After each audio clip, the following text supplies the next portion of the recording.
الحمد لله نحمده ونستعينه ونستغفره ونؤمن به ونتوكل عليه ونعوذ بالله من شرور أنفسنا ومن سيئات أعمالنا من يهده الله فلا مضل له ومن يضلله فلا هادي له وأشهد أن لا إله إلا الله وأشهد أن محمدا عبده ورسوله فإن خير الحديث كتاب الله وخير الهدي هدي محمد صلى الله عليه وسلم وشر الأمور محدثاتها وكل محدثة بدعة وكل بدعة ضلالة وكل ضلالة في النار. أعوذ بالله السميع العليم من الشيطان الرجيم. بسم الله الرحمن الرحيم. ألم نشرح لك صدرك ووضعنا عنك وزرك الذي أنقض ظهرك ورفعنا لك ذكرك. وقال الله تبارك وتعالى في موضع آخر: هو الذي بعث في الأميين رسولا منهم يتلو عليهم آياته ويزكيهم ويعلمهم الكتاب والحكمة وإن كانوا من قبل لفي ضلال مبين. رب اشرح لي صدري ويسر لي امري واحلل عقدة من لساني يفقهوا قولي رب زدني علما اللهم رب زدنی علما آمین. تمام قسم کی تعریف وحدہ لا شریک خالق کائنات مالک ارض و سما کے لیے ہے. لاکھوں کروڑوں درود و سلام ہو سستی اقدس مقدس پر جن کا نامی اسم گرامی محمد اکرم صلی اللہ علیہ وآلہ وصحبہ وبارک وسلم ہے. وہ ذات مقدسہ مبارکہ مطہرہ کہ رب العزت نے جنہیں رحمت کائنات بنا کر بھیجا، جن کے ذریعے اہل کائنات کی ہدایت و رہنمائی کا بندوبست فرمایا. برادران اسلام، میں کچھ دنوں کے لیے گھر پہ ہی تھا. بہت بڑا حادثہ واقع ہوا، میں بتانا بھی چاہوں گا آپ لوگوں کو. ہوا یوں کہ 7 جولائی کو میری 2 سگی چچاداد بہنیں کھیتی میں پانی بھرنے کے لیے گئی تھی اور کسی طرح سے پیر ان کا پھسلا ہے. 15 فٹ کا کھڈا تھا تالاب کا، اسی میں جا گری ہیں. ایک جب اندر گئی ہے تو دوسری بچانے کے چکر میں اس کے پیچھے کودی ہے اور دونوں ہی نیچے چلی گئی، انتقال کر گئی. بعد میں جب مجھے پتہ چلا تو گاؤں میں پہنچا. بہت بڑا حادثہ تھا. دیکھیے، موت تو ہر نفس کو آنی ہے، لیکن بعض حادثے ایسے ہوتے ہیں جب کفن میں بہنیں لپٹی ہوئی ہوں تو بہت یاد آتی ہیں. اسی لیے کہا جاتا ہے کہ بہنوں کی قدر کیا کریں، خاص طور پر بہنوں کی بچپن کی وہ یادیں، بچپن کا وہ کھیل، بچپن کی وہ لڑائی اور بچپن کے وہ سنہرے واقعات. ہاں، ہو سکتا ہے کہ لوگوں کے سامنے آپ اپنے آنسوؤں کو روک لیں، لیکن تنہائی میں جب بہنوں کی یاد آتی ہے، بچپن کے وہ واقعات، تو بہت آپ اپنے آنسوؤں کو نہیں روک سکیں گے. بہنوں کی زندگی میں قدر کیا کریں. آپ کو معلوم ہے سب سے زیادہ جو حق تلفی ہوتی ہے ماں باپ کے گزر جانے کے بعد، بہنوں کو جو سب سے بڑا زخم دیا جاتا ہے، وہ زخم یہ ہوتا ہے کہ ان کا حصہ ہی لوگ مار لیتے ہیں. حق کے میراث کو دبا دیا جاتا ہے. پھر بہن کو اس طرح بلا دیا جاتا ہے کہ بھائی ہے، لاکھوں کروڑوں میں کھیل رہا ہے، لیکن بہن اس کی لوگوں کی صدقے اور زکوٰۃ پہ پڑ رہی ہوتی ہے. آپ کو معلوم ہے بہن جب بھائی کے گھر پہ آتی ہے نا، بڑی امید کے ساتھ آتی ہے. اس امید کے ساتھ آتی ہے کہ بھائی، گرچہ والدین گزر گئے لیکن والدین کا بھائی کے چہرے میں اسے والدین کا عکس نظر آتا ہے. بھائی کے گھر پہ کیوں آتی ہے؟ کہ آج بھی بھائی میرے اوپر خرچ کرے گا. لیکن بھائی اس کو بالکل برداشت نہیں کرتا. ایسے شادی بیاہ کی تقریب چھوڑیے، عید کے دن بھی بہنوں کو بلانا گوارا نہیں کرتے. بہن آتی بھی ہے تو گھر میں اس طرح اپنے آپ کو اجنبی بھائی کے گھر پہ محسوس کرتی ہے کہ کونے میں سمیٹ کر اپنے آپ کو بٹھا دیتی ہے. ہمارے اسلاف ایسے نہ تھے. ہمارے اسلاف نے بہنوں کے لیے بڑی قربانیاں دی ہیں. حضرت جابر سے محمد رسول اللہ صلی اللہ علیہ وسلم نے پوچھا، جابر شادی کر لی کیا تم نے؟ کہا اللہ کے رسول. آپ نے فرمایا بیوہ سے کی کہ کنواری سے؟ کہا اللہ کے رسول بیوہ سے میں نے شادی کی. آپ نے فرمایا کنواری سے کرتے تو اچھا ہوتا.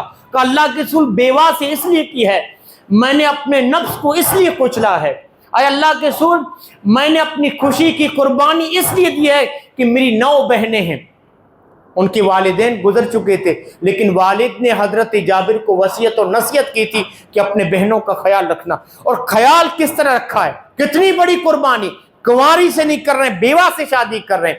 کہ اللہ کے رسول بیوہ سے اس لیے شادی کی کہ یہ جو کنواریاں لڑکیاں ہوتی ہیں نا، بڑی ناز و نخرے والی ہوتی ہیں، کمپرومائز کی ذہنیت ان کے اندر نہیں ہوتی۔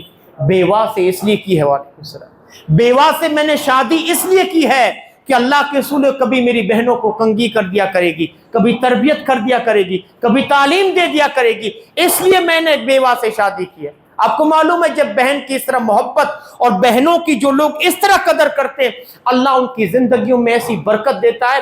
حضرت جابر کہتے ہیں ایک تھیلی دی محمد رسول اللہ نے مجھے، ایک تھیلی دی تھی اللہ کے رسول نے مجھے، ایک سفر میں میرا اونٹ نہیں چل رہا تھا، بیمار تھا، محمد رسول اللہ صلی اللہ علیہ وسلم نے اسے چھڑی ماری اور اس طرح چلا کہ ساری سواریوں سے آگے نکل گیا۔ آپ نے فرمایا جابر یہ اونٹ مجھے بیچ دو۔ کہ اللہ کے رسول بیچوں گا نہیں بلکہ آپ کو ہدیہ کر دوں گا۔ آپ نے فرمایا نہیں قیمت تو لینی پڑے گی۔ کہ اللہ کے رسول پھر تو ابھی نہیں دوں گا، مدینے پہنچ کر یہ اونٹ مجھ سے لے لینا۔ کہ ٹھیک ہے۔ حضرت جابر نے محمد رسول اللہ صلی اللہ علیہ وسلم کے حوالے وہ اونٹ کیا۔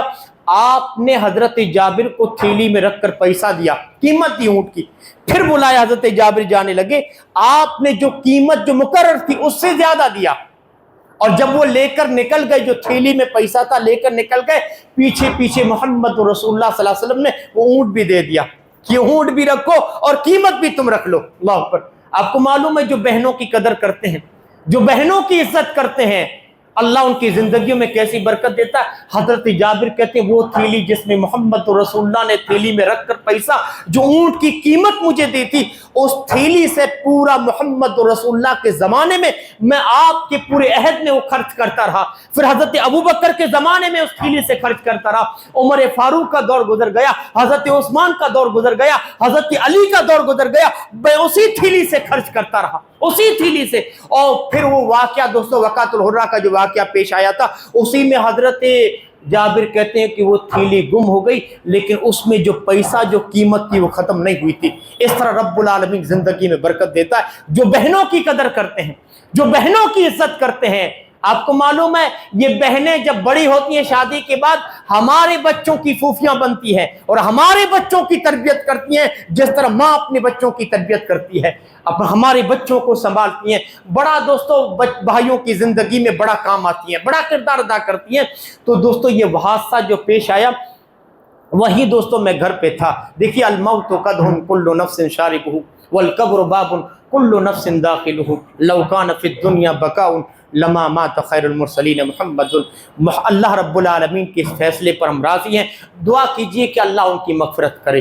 اللہ رب العالمین جو لواحقین ہیں، جو ہمارے رشتہ دار ہیں، جنہوں نے اپنی بچیوں کو کھویا ہے، جو میرے چچا ہیں، اللہ رب العالمین اس کا عظیم بدلہ عطا کرے دنیا و آخرت میں۔ دوستو اسی جب واپسی پر آ رہا تھا تبھی مجھے اس پروگرام کے بارے میں پتہ چلا۔ موضوع مجھے حضرت عمر فاروق رضی اللہ تعالیٰ عنہ کی زندگی کے کارنامے اور فضائل، یہ موضوع تو دوستوں میں رکھ چکا ہوں۔ یہ موضوع آپ لوگوں کے سامنے اب ایک ہی موضوع میں ہو سکتا ہے چند اور باتیں میں شامل کر کے آپ لوگوں کے سامنے رکھوں، لیکن دوستو وہ مزہ نہیں آئے گا۔ الگ ایک موضوع محمد رسول اللہ صلی اللہ علیہ وسلم کی سیرت کے بارے میں میں نے بتایا، تو عبدالحمید بھائی نے کہا کہ ٹھیک ہے یہ موضوع لوگوں کے سامنے نہیں آیا ہے، اسی موضوع کو آپ لوگوں کے سامنے رکھیں۔ دیکھیے محمد رسول اللہ صلی اللہ علیہ وسلم ایک ایسے زمانے میں اس کائنات میں جلوہ گر ہوئے تھے جب پوری کائنات قسمہ قسم کی گمراہیوں سے اٹی ہوئی تھی۔ اس روئے زمین پر زمین کا کوئی ٹکڑا اور قطعہ ایسا نہ بچا تھا جو ضلالت و گمراہی کے گھٹا ٹوپ اندھیروں میں نہ چھپ چکا ہو۔ اس روئے زمین پر کوئی گاؤں، کوئی ملک، کوئی شہر ایسا نہ بچا تھا جس کے ماننے والے خدا واحد کے پرستار رب کائنات کی توحید کا اقرار کرنے والے ہوں۔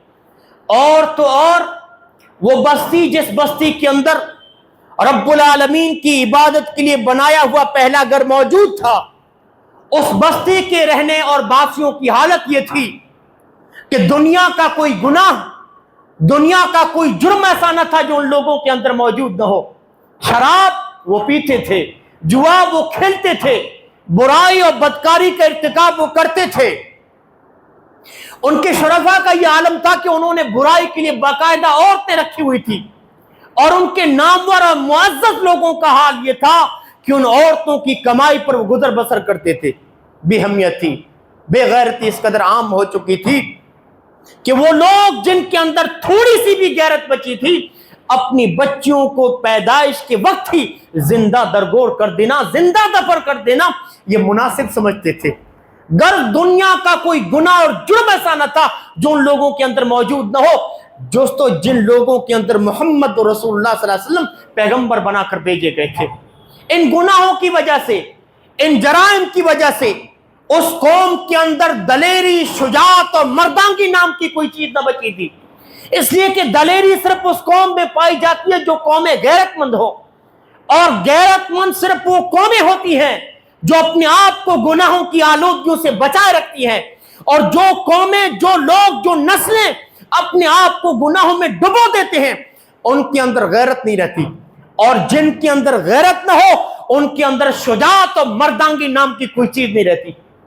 ان عربوں سے شجاعت اس طرح رخصت ہوئی، بہادری اس طرح رخصت ہوئی کہ جب ان کی سب سے مقدس بستی پر ابرا نے ہاتھیوں کو لے کر چڑھائی کی تو بجائے اس شہر کو چھوڑ کر بھاگ نکلے، بجائے اس کی حفاظت کے مکے کو چھوڑ کر، اس بستی اور شہر کو چھوڑ کر بھاگ نکلے۔ جب کہنے والوں نے کہا کہ شہر کی حفاظت کیوں نہیں کرتے، خدا کے گھر کی حفاظت کیوں نہیں کرتے، تو انہوں نے کیا کہا معلوم ہے؟ انہوں نے کہا ہم کیا کریں اس کی حفاظت، ہم اس گھر کے لیے نہیں لڑ سکتے، بلکہ جس کا گھر ہے وہ خود اپنے گھر کی حفاظت کر لے گا۔ اللہ اکبر۔ ابرا نے عبد المطلب کو بلایا تھا، ہاں ابرا نے ان کی کچھ اونٹنیوں کو گرفتار کیا تھا، اونٹنیوں کو قید کیا تھا۔ جب ابرا کے پاس عبد المطلب پہنچا ہے، ابرا کو تو ایسا لگا کہ چیلنج کرے گا لڑائی کے لیے۔ عبد المطلب سے ابرا نے کہا کیا چاہتے ہو؟ کہ چاہتا یہ ہوں کہ جو اونٹنیاں تو نے قید کی ہیں، جو اپنے قبضے میں کی، میری اونٹنیاں واپس کر دیجئے۔ ابرا نے کہا حیرت و سکتے میں آ گیا کہ مجھے تو ایسا لگا تھا کہ تم تو چیلنج کرو گے جنگ کے لیے، لیکن تو نے تو اونٹنیاں مانگ لی۔ کہا میں کیوں چیلنج کروں جنگ کے لیے؟ جس رب العالمین کا یہ گھر ہے، جس گھر کا مالک ہے، وہ خود اس گھر کی حفاظت کرے گا۔ یہاں سے تو قدم آگے بڑھا کے تو دیکھا۔ یہ بے اہمیتی کی انتہا تھی، یہ بزدلی کی انتہا تھی۔ سبب یہ کہ کون سا گناہ تھا جو ان لوگوں کے اندر موجود نہ ہو۔ ہر قسم کا جرم جس کا وہ ارتکاب کرتے تھے، ہر قسم کے جرم کا وہ ارتکاب کرتے تھے۔ اب کو معلوم ہے بزدلی کا یہ عالم کہ مکہ والوں نے کبھی آزادانہ زندگی نہیں گزاری تھی۔ کبھی روم کے شہنشاہ ان کو اپنا غلام بنا لیتے، کبھی ہیرا کے تاجدار، کبھی رومیوں کے ادنا غلام، انہوں نے کبھی آزادانہ زندگی نہیں گزاری تھی۔ اور آج اسی پس منظر میں آپ اپنے آپ کو دیکھیں، اپنے ملک کے ہندوستان کے مسلمانوں کو دیکھیں، آج ہماری وہی تو حالت نہیں ہو گئی ہے؟ آج بھی ہمارے بڑے بڑے معزز اور نامور لوگ، اللہ کی قسم، ان کی اگر آپ روزگار پہ نظر ڈالیں تو شریف آدمی کو پسینہ آ جائے۔ جوا، حرام خوری، لین دین کے معاملات اب دیکھیے، دھوکہ دھڑی، اس قدر سود عام ہے، شاید کہ زمانے جاہلیت میں بھی اس قدر عام نہ ہو، اس قدر حرام خوری۔ اور آج نتیجے میں آپ دیکھیے اللہ نے ظالم بادشاہوں کو ہم پر مسلط کر کے رکھا ہے۔ آج مسلمانوں کو دیکھیے، مسلمان ذلیل ہے، رسوا ہے، مار رہے ہیں لوگ، لیکن سر اٹھا کے نہیں دیکھتا۔ کیوں سر اٹھا کے دیکھتا ہے؟ تو اپنے گناہوں کی وجہ سے اتنا بزدل ہو چکا ہے کہ اسے ہر جگہ اپنا دشمن نظر آتا ہے۔ جس طرح قریشیوں کو ابرا کے ہاتھی نظر آتے تھے، کیا سوچتے تھے قریش کے لوگ کہ ان ہاتھیوں کا مقابلہ کیسے کریں گے؟ آسمان سے رحمت کی برکھا برسی، رب کائنات نے محمد رسول اللہ صلی اللہ علیہ وسلم کو رحمت بنا کے بھیجا، نبی بنا کے بھیجا۔ پہلے دن ہی جب آپ کی ولادت باسعادت ہوئی، اس کائنات میں آپ کی تشریف آوری ہوئی، ایران کی آتش کدوں میں ہزاروں سال سے جلنے والی آگ بجھ گئی کہ ماں کے گھر ایک دلیر بچہ پیدا ہوا ہے۔ انقلاب آ گیا دنیا کے اندر۔ اور پھر دنیا کی وہ بزدل قوم، عرب کی وہ بزدل قوم، جس کو دوستو کبھی روم کا شہنشاہ لوٹتا تھا، کبھی ایران کے تاجدار، ہاں کبھی کوئی رومیوں کے ادنا غلام ان پر حکومت کرتے تھے۔